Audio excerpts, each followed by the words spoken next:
এটা তো কেসকে প্রত্যেকটা ঘটনায় আনিস খানের মৃত্যু থেকে আরম্ভ করে মহিদুল মির্জা ঘটনা থেকে আরজি করের ঘটনায় কোনো তদন্তের আগেই, কোনো অভিযোগ লিপিবদ্ধ করার আগেই পুলিশ বয়ান দিয়ে দেয়, মুখ্যমন্ত্রী বয়ান দিয়ে দেন, আর তারপরে গোটা কেসটা সেরকম সাজানো হয়।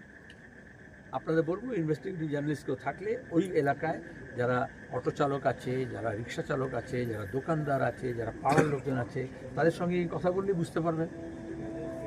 দ্বিতীয় হচ্ছে, মা বলছে, আমি বলছি না, পুলিশ বলছে রেষারেষি হয়েছিল। তাহলে রেষারেষি কেন হচ্ছিল? তার কারণ থাকবে তো, কিসের কারণ?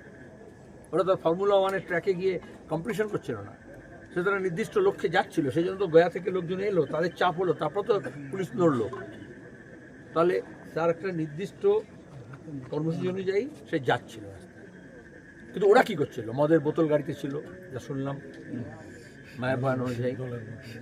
তারপর হচ্ছে তোমার ওইখানে অত রাত্রে তারা কী করছিল? আমি তো বুঝলাম এই মেয়েটি এবং এই গাড়িটি যাচ্ছিল গয়ার উদ্দেশ্যে।